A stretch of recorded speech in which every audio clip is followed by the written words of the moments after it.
Hey YouTube, this is Southern Prepper 1. Got a lot of news stories, got my cheat sheets here, because I'm going to need them today. But let's get right into it. Boots on the ground and news you should know. Saudi Arabia just told Europe that you better not confiscate some Russian money. This was, I think, $300 billion. They were going to seize it and use it for Ukraine.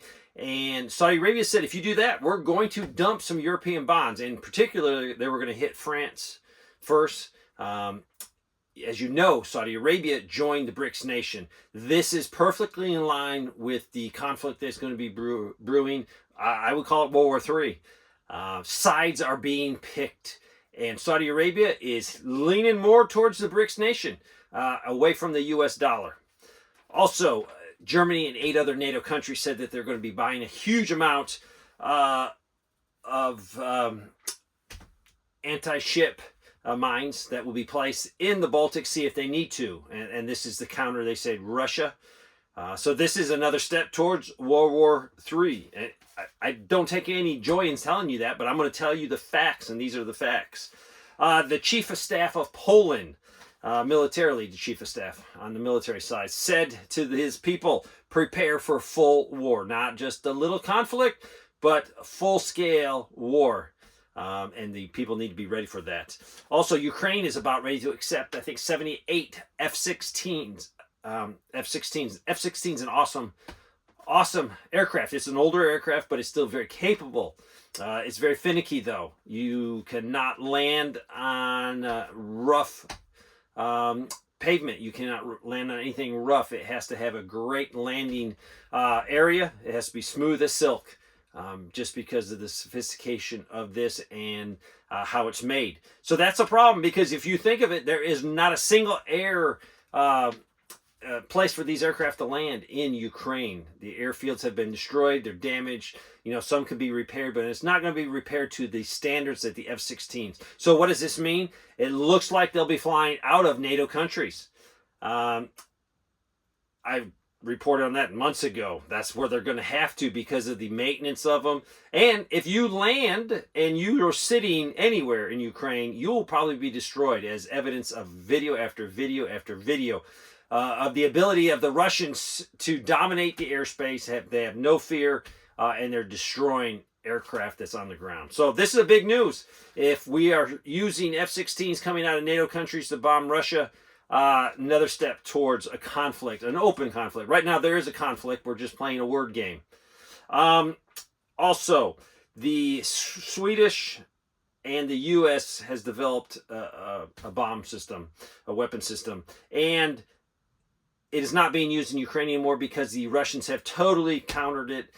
They can jam it. It's worthless. They're actually pulling them out. So these bombs will not be used. The Russians' anti-electronic warfare, their electronic warfare capabilities are miles ahead of the United States. Also, I have a John Deere. You've probably seen it in some videos. I have a John Deere little tractor. John Deere has gone so woke, it's not even funny. They scored a 95 out of 100 out of an organization that rates you how woke you are or how DEI you are, diverse. And they scored a 95. And to throw in some more problems with them, they laying off a lot of American workers and moving the jobs to Mexico. So that'll be the last John Deere I buy. Probably would be anyways. My tractor's good. I don't need another one. Sides are being picked. I'm looking out at the world, seeing Saudi Arabia is definitely leaning towards Russia and the BRICS nation. I got a couple questions, though. You have Turkey. What side Turkey going to be? Turkey is probably going to sit it out as long as possible and pick the winning side. Also, India's prime minister met with Putin, and they're strengthening ties. They're saying that India is probably cozying up to Russia. First of all, economically, a lot of trade is going back and forth. Plus, they want to counter the influence of China, because India and China have always are going to go at it. So that would be unique. Is India going to sit it out and then see how the dust settles and then take a stand? A lot of things. And for the boots on the ground, this came from a lady that lives in Maryland. It's called the Maryland Piedmont Reliability Project.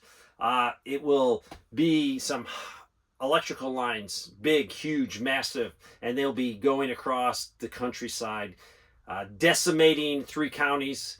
A lot of farmers are going to lose their farms just because they're not going to be profitable. People are going to lose a lot of value in their house. They're going to probably take it with eminent domain.